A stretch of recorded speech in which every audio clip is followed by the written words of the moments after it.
بسم اللہ الرحمن الرحیم۔ آپ کو علم ہے کہ آج کل بہت بڑا چرچا ہو رہا ہے ٹرانسجنڈر بل کا، تو میں اس بل پاس کرنے والے کروانے والے سب کی مذمت کرتا ہوں، اور بل کے ساتھ اور اس کے ساتھ جتنی وابستہ لوگ ہیں سب سے میں لا تعلقی کا اظہار کرتا ہوں، اور میرا مطالبہ ہے کہ یہ بل واپس کیا جائے، کیونکہ یہ بل اسلام کے خلاف ایک کھلی کھلم سازش ہے، اور اسلامی شعائر کو، اسلامی نقطہ نظر کو بدلنے کے خلاف ایک بہت بڑا فتنہ ہے۔ کیونکہ اس کے اندر یہ ہے کہ کوئی بھی مرد خواجہ سراؤں کے علاوہ بھی ہو تو وہ بھی اپنے آپ کو عورت ظاہر کرنا چاہے تو ظاہر کر سکتا ہے، اور اپنے ڈاکومنٹ میں ID کارڈ میں عورت لکھوا سکتا ہے، اور کوئی عورت ہو تو وہ اپنے آپ کو مرد لکھوانا چاہے تو اپنے ڈاکومنٹ میں ID کارڈ میں عورت لکھوا سکتی ہے، اپنی جنس بدلنے کا اس کو حق ہے۔ تو یہ بالکل اسلام کے خلاف ہے۔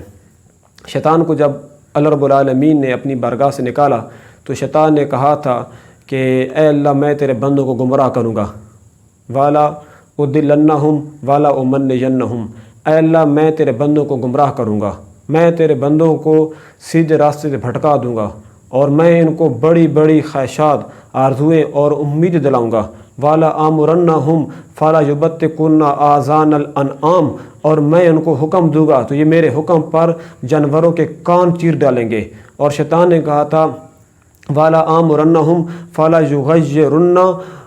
یغیرن خلق اللہ، اور میں ان کو کہوں گا تو یہ اللہ کی مخلوق کو بدل ڈالیں گے، اللہ کی بنائی ہوئی صورت کو بدلیں گے، اللہ کی بنائی ہوئی تصویروں کو، اللہ کی بنائی ہوئی صورتوں کو یہ تبدیل کر ڈالیں گے، اللہ کی مخلوق میں یہ تبدیلیاں لائیں گے۔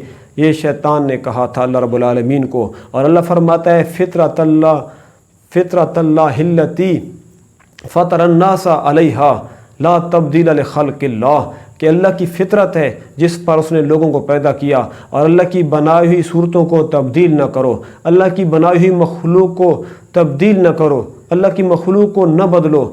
یہ اللہ رب العالمین نے قرآن پاک میں ارشاد فرمایا۔ اور نبی کریم صلی اللہ علیہ وآلہ وسلم کے تعلیمات کیا ہیں؟ آقا کریم صلی اللہ علیہ وآلہ وسلم کا زمانہ طیبہ، ام المومنین فرماتی ہیں کہ ایک انصاری لڑکی نے شادی کی، تو شادی کے بعد اس کو بیماری لگی، اور بیماری کے بعد کیا ہوا کہ اس کے سر کے بال گر گئے۔ اس کے گھر والوں نے اس لڑکی کے سر پر مصنوعی بال لگانے کا ارادہ کر لیا، اور وہ جیسے ہی آتے ہیں آقا کریم صلی اللہ علیہ وآلہ وسلم کی بارگاہ میں، نبی پاک صلی اللہ علیہ وآلہ وسلم سے آ کے پوچھتے ہیں آقا ہماری بچی تھی، اس کے سر پہ بال تھے لیکن بیماری کی وجہ سے گر گئے ہیں، آقا ہمارے لیے کیا حکم ہے؟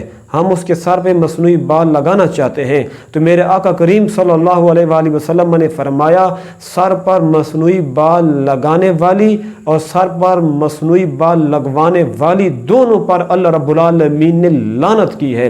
اور اللہ نے لعنت کیوں کی ہے؟ کیوں لعنت اس لیے کی ہے کیونکہ یہ شیطان کا طریقہ تھا۔ شیطان نے کہا تھا اے اللہ میں تیرے بندوں کو حکم دوں گا فَلَا يُغَيِّرُنَّ خَلْقَ اللَّهِ، وہ اللہ کی مخلوق کو تبدیل کریں گے، اللہ کی بنائی ہوئی صورتوں کو بدل ڈالیں گے۔ اور اللہ فرماتا ہے لا تبدیل لخلق اللہ، اللہ کی بنائی ہوئی صورتوں کو، اللہ کی بنائی ہوئی مخلوق کو تبدیل نہ کرو، جیسا اس نے پیدا کیا اس کو ویسے رہنا دو۔ یہ طریقہ تھا نبی پاک صلی اللہ علیہ وآلہ وسلم کا کہ ایک لڑکی اپنے سر میں مصنوعی بال لگانا چاہتی ہے، میرے آقا وہ مصنوعی بال لگانے کی اجازت نہیں دیتے، اور فرماتے ہیں لگانے والی پر بھی اللہ کی لعنت ہے، لگوانے والی پر بھی اللہ رب العالمین کی لعنت ہے۔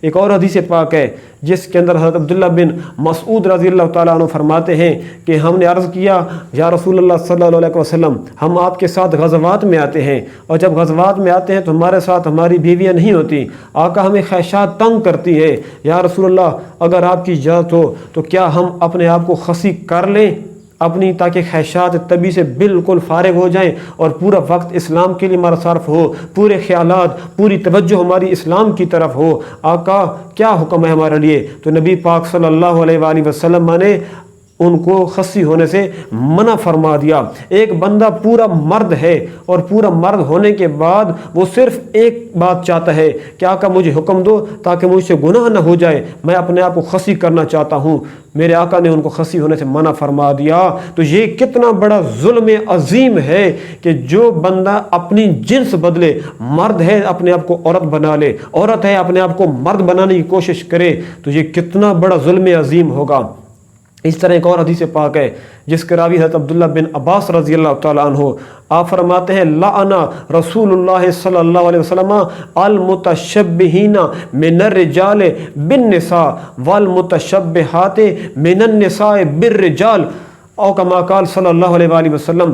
حضرت عبداللہ بن عباس فرماتے ہیں کہ رسول اللہ صلی اللہ علیہ وسلم نے ان مردوں پر لعنت کی ہے جو مرد عورتوں کا چال چلن اختیار کرتے ہیں، ان مردوں پر نبی پاک صلی اللہ علیہ وسلم نے لعنت کی ہے جو مرد عورتوں کے طور طریقے اپناتے ہیں، جو اپنے اندر عورتوں والی وضع قطع لاتے ہیں، مردانگی وضع قطع کو، مردانگی طریقہ کو چھوڑ کر عورتوں والے طریقے پہ چلتے ہیں، عورتوں والا چال چلن اپناتے ہیں، عورتوں کے ساتھ مشابہت اختیار کرتے ہیں، عورتوں والا لباس پہنتے ہیں۔ اور نبی پاک صلی اللہ علیہ وسلم نے ان عورتوں پہ لعنت کی جو عورتیں مردوں والا کپڑا پہنتی ہیں، جو عورتیں مردوں والا چال چلن اختیار کرتی ہیں، جو عورتیں مردوں والا طریقہ اپناتی ہیں۔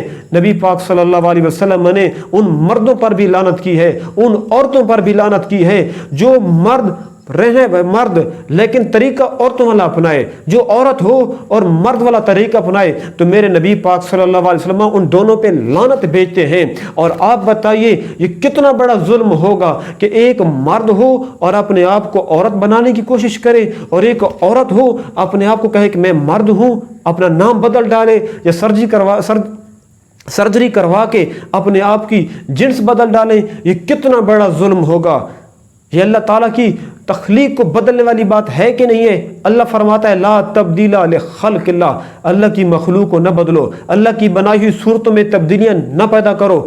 یہ کتنا بڑا ظلم ہے کہ ایک مرد عورتوں والا لباس اپنائے، عورتوں والے طریقے اپنائے تو میرے نبی پاک اسے لعنت بھیجتے ہیں، ایک عورت مردوں والا طریقہ اپنائے تو میرے نبی پاک اس پہ لعنت بھیجتے ہیں۔ اور جو مرد ہو کر عورت بننا چاہے اور جو عورت ہو کر مرد بننا چاہے تو ان پر کتنی لعنت برسے گی، ان پر کتنی لعنت ہوگی۔ اسی طرح حضرت ابو ہریرہ رضی اللہ تعالیٰ عنہ آئے، عرض کرتے ہیں یا رسول اللہ صلی اللہ علیہ وسلم، عرض ہے۔ فرمایا کیا عرض ہے؟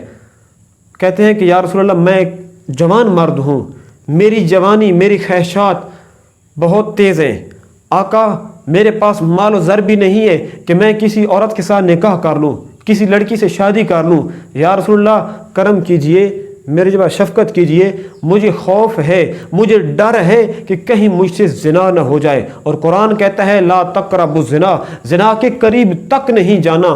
اے میرے آقا میرے لیے کیا حکم ہے؟ میرے نبی پاک خاموش ہو گئے۔ ابو ہریرہ رضی اللہ تعالیٰ عنہ پھر عرض کرتے ہیں آقا میں جوان ہوں، میری جوانی میری خواہشات سے مجھے ڈر لگ رہا ہے کہیں زنا نہ کر بیٹھوں، مال و زر ہے نہیں کہ نکاح کر لوں، آقا کیا حکم ہے؟ میرے نبی پاک خاموشی اختیار کرتے ہیں۔ تیسری دفعہ حضرت ابو ہریرہ رضی اللہ تعالیٰ عنہ یہی بات کرتے ہیں تو میرے نبی پاک صلی اللہ علیہ وسلم نے فرمایا کہ لوح محفوظ میں قلم لکھ چکا ہے اے ابو ہریرہ تیرا خصی ہونا اب بیکار ہے۔ تو خصی کیوں ہوتا ہے؟ تیرا خصی ہونا بالکل بیکار ہے۔ سامعین ذی وقار توجہ کرنا، حضرت ابو ہریرہ رضی اللہ تعالیٰ عنہ گناہ سے بچنے کے لیے اپنے آپ کو خصی کرنے کے بارے میں پوچھ رہے ہیں کہ آقا شادی بھی نہیں کر سکتا، آقا خواہشات ابھری جا رہی ہے، کیا حکم ہے؟ تو میرے نبی پاک اس کو خصی ہونے سے منع کرتے ہیں۔ منع اس لیے کیا کیونکہ اللہ فرماتا ہے لا تبدیل لخلق اللہ، اللہ کی تخلیق کو نہ بدلو، کیونکہ اللہ فرماتا ہے فطرت اللہ التی فطر الناس علیہا، کہ اللہ رب العالمین کی وہ فطرت ہے جس فطرت پہ اللہ رب العالمین نے لوگوں کو پیدا کیا۔ تو آپ بتائیے جو لوگ خواجہ سراؤں کا نام لے کر یہ کتنا بڑا ظلم کر رہے ہیں۔ خواجہ سراؤں کے حقوق اسلام کے اندر ہیں۔ خواجہ سراؤں کو عربی میں کہتے ہیں خنسا، پھر اس کی تین قسمیں، ایک خنسا مرد کے ساتھ مشابہت رکھتا ہے، اس پر مردوں والے حقوق لاگو ہوتے ہیں، ایک خنسا عورتوں کے ساتھ مشابہت رکھتا ہے، اس پر عورتوں والے حقوق لاگو ہوتے ہیں، ایک تیسری قسم ہے خنسا مشکل جس کے اندر مرد والی بھی صفات ہے عورت والی بھی صفات ہے۔ اس کے لیے حکم یہ ہے کہ اگر مرد والے اعضاء سے پیشاب کرے تو مرد والے احکام لاگو ہوں گے، اگر عورت کے ساتھ عورت والے اعضاء سے پیشاب کرے تو عورت والے احکام لاگو ہوں گے۔ جب جو حقوق عورت کے ہیں وہ اس خنثی کے ہیں جس کی عورت کے ساتھ مشابہت ہے، جو حقوق مرد کے ہیں وہی حقوق اس خنثی کے ہیں جو مردوں کے ساتھ مشابہت رکھتا ہے۔ پھر تم کون سے حقوق دینا چاہتے ہو؟ تم کن حقوق کی بات کر رہے ہو؟ اگر تم نے حقوق دینے ہیں تو ان 22 کروڑ عوام کو حقوق دو جو مہنگائی کی وجہ سے بھوکے مرنے کو تیار ہیں۔ اگر تم نے حقوق دینے ہیں تو اس 22 کروڑ عوام کو حقوق دو جو تمہارے بجلی کے بلوں کی وجہ سے پریشان ہے۔ بجلی کی قیمت اور ہوتی ہے، ساتھ ایسے اضافی پیسے ڈال دیے جاتے ہیں، 10 ہزار 15 ہزار، یہ رقم پتہ ہی نہیں ہے، یہ ٹیکس ہے، فیول ایڈجسٹمنٹ ہے، کیا بلا ہے سمجھ نہیں آتی۔ تم وہاں پہ لوگوں کو حقوق دو جو لوگ سیلاب میں ڈوبے ہوئے ہیں، جو لوگ سندھ میں ڈوب گئے، جنوبی پنجاب میں ڈوب گئے، بلوچستان میں ڈوب گئے، ان کو تم حقوق دو۔ جو حقوق کا مطالبہ کر رہے ہیں، جو غرق ہو چکے ہیں، جو پانی میں ڈوب چکے ہیں، جو بے گھر ہو چکے ہیں، ان کو حقوق دینے ہیں تو حقوق دو۔ بڑے افسوس کی بات ہے، وہ کدھر گیا جو کہتا ہے میں زمین گرم کر دوں گا؟ آج آئے نا اسلام کے خلاف بل پاس کروانے میں وہ خود شامل ہے، وہ خود شامل ہے، کیوں بول نہیں رہا؟ وہ بولے نا اس کے خلاف، آئے زمین گرم کرے۔ اور رہی بات وہ جو ریاست مدینہ کی بات کرتا ہے تو اس کو چاہیے نا ابھی بات کرے نا، بلکہ وہ تو خود اس کا حامی ہے۔ ریاست مدینہ کے اندر ایسے بل پاس نہیں ہوتے، ریاست مدینہ میں ایسے بل پیش بھی نہیں ہوتے، اور نہ ریاست مدینہ میں ایسے بل پیش ہوئے نہ کسی نے پاس کیے، ان کو حقوق اسلام نے دیے ہوئے ہیں۔ اور رہی بات ایک اور کی تو اس کو محترمہ بننے کا شوق ہے، وہ ان قریب یہ بل میرا خیال ہے، ہو سکتا ہے میرا خیال غلط ہو، لیکن یہ بل اسی کے لیے پاس کیا جا رہا ہے، اس کو محترمہ بننے کی شوق ہے۔ دعا ہے کہ اللہ رب العالمین اس برے فعل سے تمام امت مسلمہ کو اور خاص طور پر پاکستانی مسلمانوں کو اس گناہ سے بچنے کی توفیق عطا فرمائے، اور اللہ رب العالمین تمام بے ہدایتوں کو ہدایت عطا فرمائے۔